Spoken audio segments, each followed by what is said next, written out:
This is the Sahara Desert now, right? But how about rewinding it to about, say, 7,000 years? It's looking different now, right? Okay, you see, our history books only scratch the surface of the hidden secrets in this world. Beyond the pages filled with documented events and accounts, there exists a realm of mysteries and enigmas that defy our understanding. One of them is what we now call the Eye of the Sahara. Of course, at first glance, this may appear like an ordinary geological event, or maybe some sort of asteroid or comet collision on Earth. But what about the idea that this weird eye was built by some sort of ancient advanced civilization that once thrived on our planet?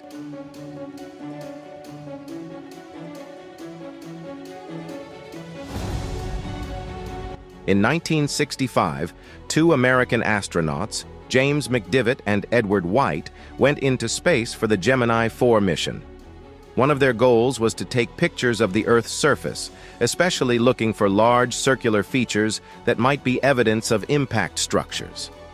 Impact structures help us understand Earth's history and predict future space rock collisions. While flying over Africa, McDivitt and White noticed something amazing in the Sahara Desert. They took photos and shared them with the world. These images became the first glimpses of what we now call the Eye of the Sahara, or the Richat Structure. Although the structure had been known before, these astronauts were the first to see it entirely from space, because it's too large to see from the ground.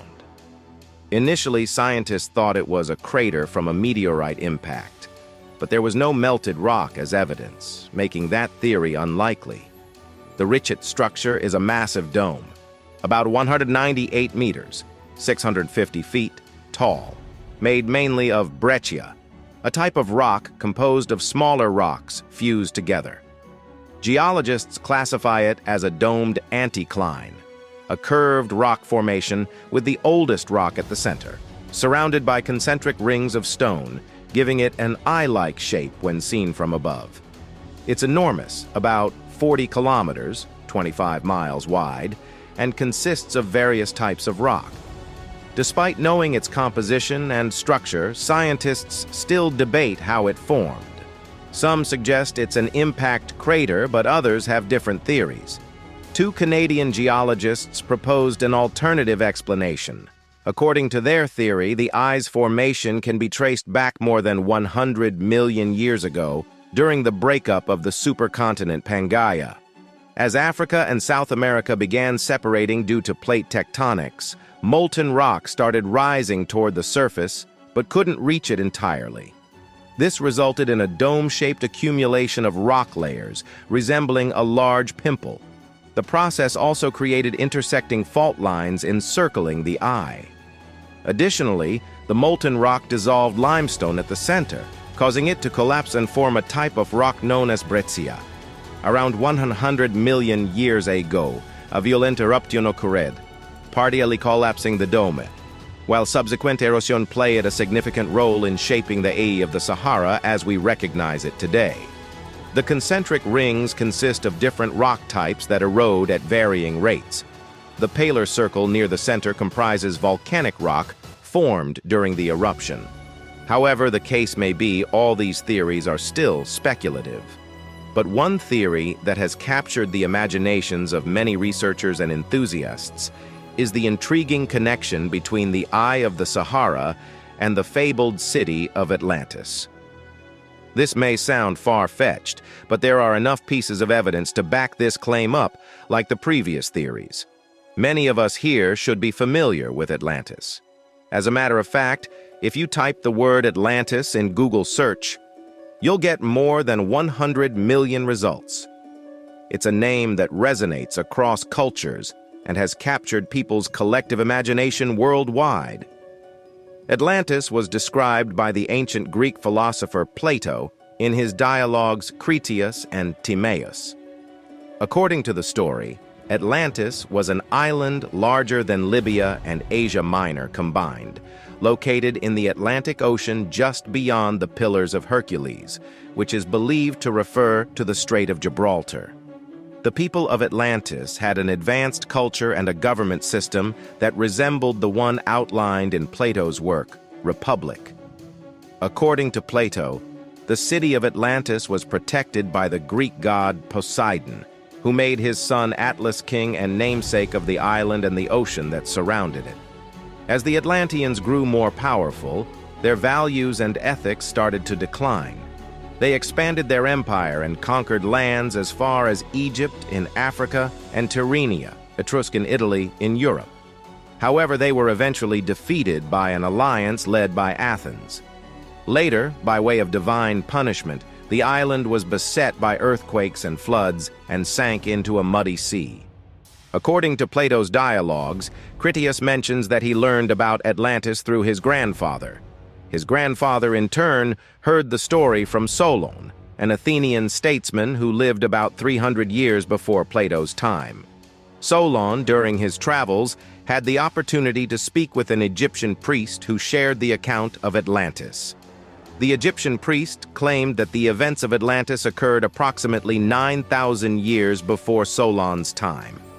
Thus, the story of Atlantis has been passed down through generations, originating from this ancient source. So, in summary, Plato told the story of Atlantis around 360 BC.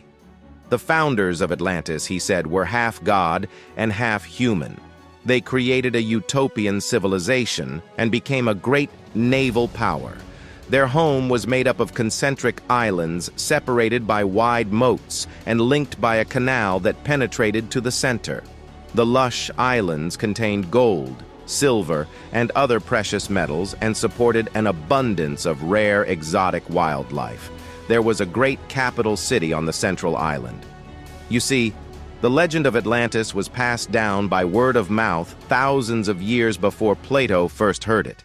So it's hardly surprising that some details got distorted over time. So maybe truth became history, history became legend, and legend became myth. Plato's account is exaggerated and may contain some historical errors and even combine two separate locations. But at its heart, there is a grain of truth. Over the years, there have been numerous candidates for the possible location of Atlantis, from the frigid landscapes of Antarctica to the sun-kissed shores of the Caribbean. The search for the lost civilization has taken explorers and scholars to every corner of the globe. One popular theory suggests that Atlantis could be found in the Mediterranean Sea, specifically in the region of Santorini. This Greek island is renowned for its volcanic history and the catastrophic eruption that occurred around 3,500 years ago. Some speculate that this cataclysmic event might have inspired the tale of Atlantis. Others have turned their attention to the Americas, proposing locations such as the Yucatan Peninsula as possible sites for the mythical city. But however, among all of these other speculated places, the Richat Structure is still the most likely for so many reasons. Firstly, it has been suggested that the concentric rings of the Richat Structure match the dimensions given by Plato for Atlantis. According to Jimmy Corsetti in one of his most popular videos about this topic, Plato gave the diameter of Atlantis as 127 stadia, or 23.5 kilometers. The entire Richat Structure is 40-50 kilometers wide, yet the outermost raised concentric ring is not far off 23.5 kilometers in diameter. The second reason why the Richat Structure is considered a strong candidate for Atlantis is its environmental resemblance to Plato's description. According to Plato, the capital city of Atlantis was surrounded by mountains in the north, providing shelter and protection, while the southern part of the island was more open. Additionally, Atlantis had a vast central plain encircled by mountains. These geographic features align with the landscape of the Richat Structure. In the case of the Richat Structure, hills or mountains can be found in its northern region, creating a sense of enclosure and similarity to Plato's description. Furthermore, the southern part of the structure opens up, resembling the open southern area of Atlantis. The third compelling reason supporting the Richat structure as a potential location for Atlantis relates to the geological composition and available resources. Plato mentioned that the city of Atlantis was constructed using red, white, and black stones. Interestingly, these colored stones can be found in the vicinity of the Richat structure today and are commonly used in local construction practices.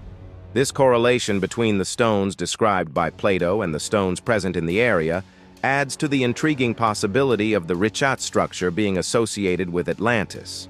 Furthermore, Plato described Atlantis as a land abundant in various metals and gold. In present-day Mauritania, there are active mining operations extracting iron ore, gold, and copper. This indicates that the area possesses a rich mineral resource base, aligning with Plato's description of Atlantis's wealth in precious metals. While the Richat structure itself isn't known for its archaeology or ancient ruins, several intriguing artifacts have been discovered nearby. These include stone spheres with flat sides, stone arrowheads believed to be around 10,000 years old, and copper artifacts. The presence of these artifacts indicates human activity and a historical presence in the region, which is in line with Plato's description of Atlantis as a thriving civilization. According to Plato's account, Atlantis met a catastrophic end by sinking into the sea in a single day and night, accompanied by earthquakes and floods. Interestingly, the desert region around the Richat structure has shown signs of having been submerged underwater in the past. Discoveries of non-fossilized whale bones and seashells in the area somewhat correspond with Plato's description. Moreover, reports suggest the existence of a saltwater well at the center of the structure. This hints at a potential connection to the mythical Atlantis, where water sources within the city might have had a saline nature. These factors present compelling possibilities linking the Eye of the Sahara to Atlantis, fueling speculation and curiosity. However, it's essential to maintain a balanced perspective by considering alternative viewpoints. Here are some reasons why the Eye of the Sahara may not precisely match Plato's description of Atlantis. Firstly, let's consider the geographical references provided by Plato. According to him, Atlantis was situated beyond the Pillars of Hercules, believed to represent the promontories flanking the Strait of Gibraltar.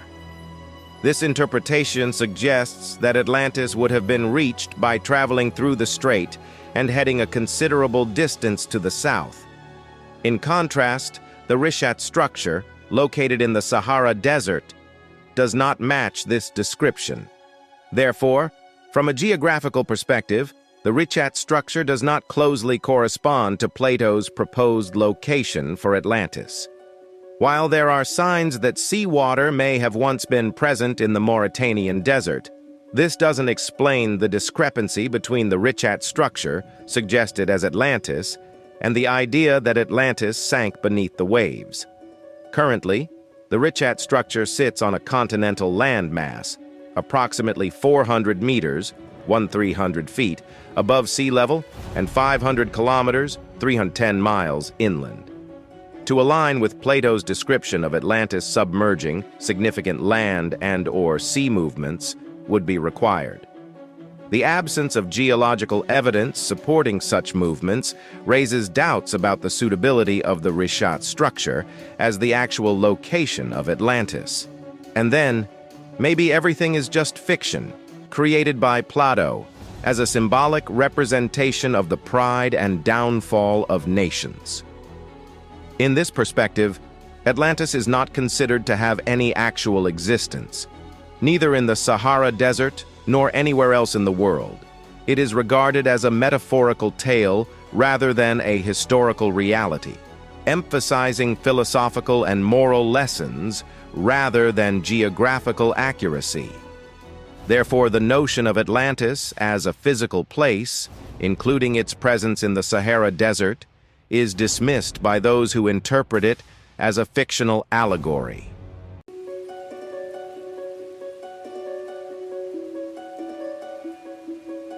Could it be that the Eye of the Sahara simply evolved due to geological forces, or does it hold the remnants of an advanced civilization in its central ring.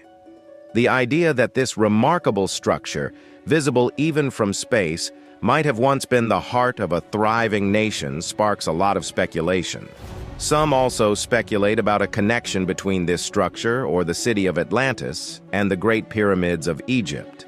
Both the Richat Structure and the Egyptian pyramids are found in the Sahara Desert.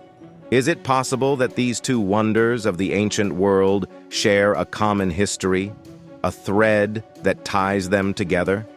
Plato's vivid descriptions transport us to an island larger than Libya and Asia Minor combined, where a utopian civilization flourished under the protection of the god Poseidon.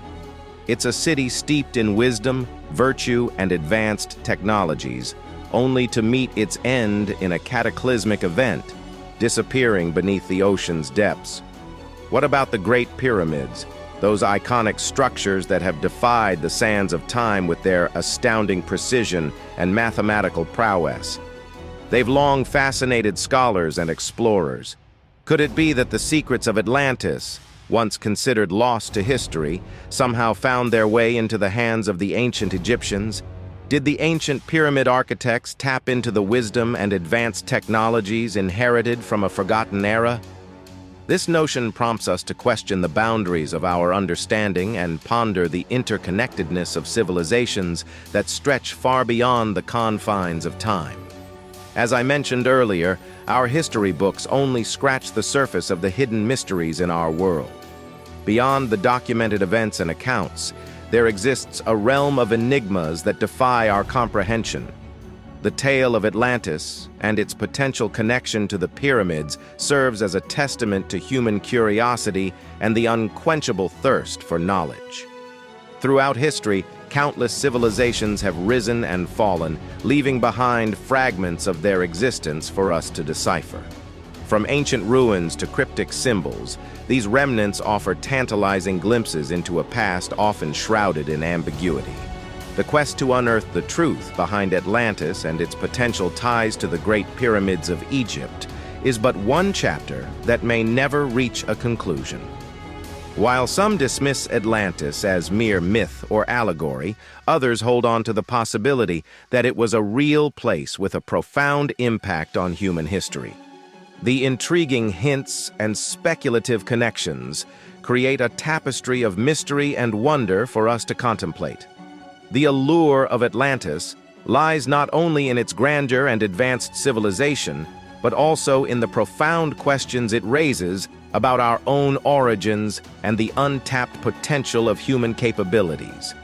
It beckons us to ponder the existence of lost civilizations and consider the idea that our current understanding of history is just a fragment of a much larger narrative.